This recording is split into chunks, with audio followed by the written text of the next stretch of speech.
മുസ്തഫ സല്ലല്ലാഹു അലൈഹി വസല്ലം തങ്ങൾക്ക് 14 നൂറ്റാണ്ട് മുമ്പുള്ള ഒരേ ഒരു ലക്ഷ്യമെന്നത് കുറച്ച് ആളുകൾ ഇസ്ലാമിന്റെ തീരത്ത് വരിക, ഇസ്ലാമിലുള്ളവർ ഇസ്ലാമിനെ കുറിച്ച് പഠനം നടത്തുക എന്നതാണ്. ഇതാണ് കൃത്യമായ റസൂലുള്ളാഹിന്റെ അന്നത്തെ കാലത്തെ ലക്ഷ്യം. പരിശുദ്ധ നബി അതുകൊണ്ട് തന്നെ സമ്പന്നന്മാരുടെ ഒരു ഡിമാൻഡ് അംഗീകരിച്ചു കൊടുത്തു. പൗരപ്രധാനികളായ കുലപതികളുടെ ഒരു ഡിമാൻഡ് അംഗീകരിച്ചു കൊടുക്കുന്ന ഒരു വല്ലാത്ത ഒരു ചർച്ചയിലാണ്. അവരുടെ ഡിമാൻഡ് ഇതായിരുന്നു: വൈകല്യമുള്ളവർ, അന്ധനായ മനുഷ്യന്മാർ, മൂഢനായ മനുഷ്യന്മാർ, ലോക്കൽ ക്ലാസ്സിലുള്ള മനുഷ്യന്മാർ ഒന്നും ഈ സദസ്സിലേക്ക് വരാൻ പാടുള്ളതല്ല എന്നതാണ്. നിങ്ങളുടെ നബിയെ അങ്ങയുടെ സദസ്സിൽ നിങ്ങൾ പറഞ്ഞത് കേട്ട് പരിപൂർണമായിരിക്കാം, പക്ഷെ ഇവിടെ ലോക്കൽ ഉണ്ടാവാൻ പാടില്ല എന്നതാണ്. വൈകല്യങ്ങൾ ഉണ്ടാവാൻ പാടില്ല, അങ്ങനത്തെ സദസ്സാവരുത്. ഏറ്റവും ഹൈ ക്ലാസ് റിച്ച് അങ്ങനെ ആക്കാൻ പറ്റുമോ നബിയെ എന്നാ സദസ്സിൽ വന്നിരിക്കാം. അത്രമാത്രം ആളുകൾ മാത്രമേ ഉണ്ടാവാൻ പാടുള്ളൂ. നല്ല സുഗന്ധപൂരിതമായ സദസ്സാവണം.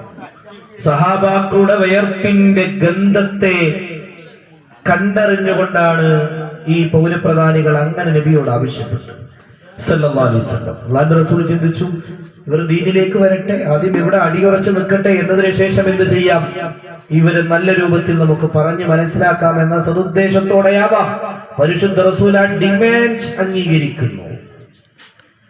പരിശുദ്ധ നബിയിരുന്നു ചർച്ച നടന്നു. അല്ലാഹുവിന്റെ റസൂല് ചർച്ച നടക്കുമ്പോ, ക്ലാസ് എടുത്തുകൊണ്ടിരിക്കുമ്പോ, ദീനിനെ കുറിച്ച് പറഞ്ഞു കൊടുക്കുമ്പോഴാണ് ഒരു കണ്ണ് കാണാത്ത മനുഷ്യൻ ആ സദസ്സിലേക്ക് കടന്നു വരുന്നു. മുഹമ്മദുൽ മുസ്തഫ സല്ലല്ലാഹു അലൈഹി വസല്ലം തങ്ങൾ ഇത് കണ്ടപാട് നബി തങ്ങൾ മനസ്സിൽ ചിന്തിച്ചു, റബ്ബന, ആ മനുഷ്യനൊന്ന് ഈ സദസ്സിലേക്ക് വരാതിരുന്നിരുന്നെങ്കിൽ എത്ര നന്നായിരുന്നേനെ.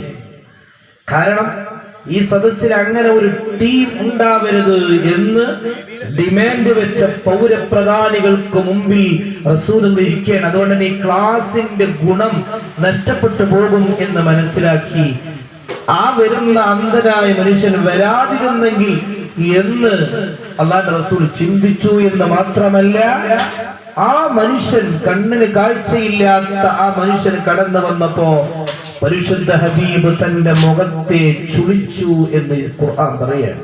എന്ന് പറഞ്ഞാൽ വേണ്ടിയിരുന്നില്ല, ഇങ്ങോട്ട് കയറി വന്നിരുന്നില്ലെങ്കിൽ എത്ര നന്നായിരുന്നു, മുഖമൊന്നറിയാതെ മുഹമ്മദ് നബി സല്ലല്ലാഹു അലൈഹി വസല്ലം.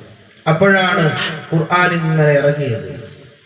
അബസ വതവല്ല അൻ ജാഅഹുൽ അഅമ വമാ യുദ്രീക ലഅല്ലഹു യസ്സക്ക.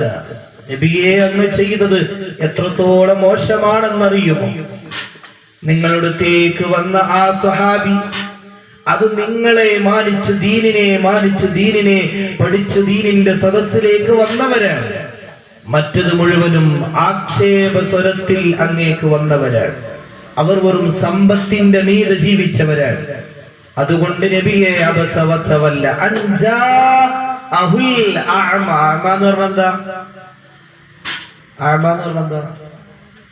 അറബിയിൽ അഅമ എന്ന് പറഞ്ഞാൽ കാഴ്ച ശക്തി ഇല്ലാത്തവർ എന്നാണ്. അൻ ജാഅഹുൽ അഅമ വമാ യുദ്രീക ലഅല്ലഹു യസ്സക്ക. അതുകൊണ്ട് നബിനോട് അള്ളാഹു അവിടെ ഇടപെട്ടു, നബിയെ നിങ്ങൾ ചെയ്തത് ശരിയായില്ല എന്നേ. മുഹമ്മദ് അങ്ങ് സല്ലല്ലാഹു അലൈഹി വസല്ലം അങ്ങയുടെ ഈ രീതി, ഈ സ്വഭാവം അത് വളരെ മോശമാണെന്നേ. അത് ചെയ്യാൻ പാടില്ലായിരുന്നു. കാരണം നിങ്ങൾ പരിഗണിക്കേണ്ടത് ഇവരെ ആയിരുന്നു എന്ന് പറഞ്ഞൊരു ഖുർആനിലെ ഒരു അധ്യായം ഇറങ്ങി. ആ വന്ന സഹാബിയാണ് ഇസ്ലാമിൽ അറിയപ്പെട്ട അബ്ദുല്ലാഹ് ഇബ്നു ഉമ്മി മക്തൂം എന്ന കാഴ്ചയില്ലാത്തൊരു മനുഷ്യനെ കുറിച്ച് നമ്മൾ പറയുന്നുണ്ട്. അതിന്റെ ബാക്കി ചരിത്രം വലുതാണ്, അവിടേക്ക് പോവാൻ സമയമില്ല. അതുകൊണ്ട് ഈ സദസ്സ് സുഹൃതം നിറഞ്ഞതാണ്. ഈ സദസ്സ് കാലചക്രം കറങ്ങിക്കൊണ്ടിരിക്കുന്നിടത്തോളം ഈ സദസ്സ് ഇവിടെ നിലനിൽക്കണം. അല്ലാഹു തൗഫീഖ് ചെയ്യട്ടെ. ഗതകാലത്ത് എത്രമേൽ ഈ സദസ്സ് പവിത്രമായിരുന്നു എന്ന് ഈ വിനീത നിസ്സഹായനാണ് അറിയില്ല. പക്ഷേ ഈ സദസ്സെന്ന് സുഹൃതമാണ്, സുതാര്യമാണ്, ഈ പരിസരത്തിന് വെളിച്ചമാണ്. അതുകൊണ്ട് അതിന്റെ ഭാഗമാണ് അങ്ങനെ ഒരു ടീം ഇവിടേക്ക് വന്നപ്പോ നിങ്ങൾ അവരെ കൈപിടിച്ച് നിർത്തി എന്നതും അവരെ ഇരുത്തി എന്നതും അവരെ സ്നേഹിച്ചു എന്നതും അവരെ പരിഗണിച്ചു എന്നതും. അള്ളാഹ് പരിഗണിച്ചവരെ, ഹബീബ് പരിഗണിച്ചവരെ നമ്മൾ പരിഗണിച്ചു. അത് തന്നെയാണ് മുത്ത് ഹബീബിനോടുള്ള ആ ഇഷ്ടം എന്ന് പറയുന്നത്.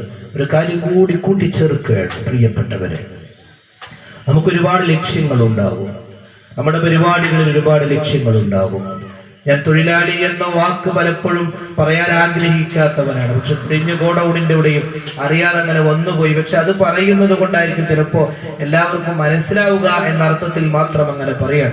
കാരണം ലോകത്ത് മുഴുവനും തൊഴിലാളികളാണ്.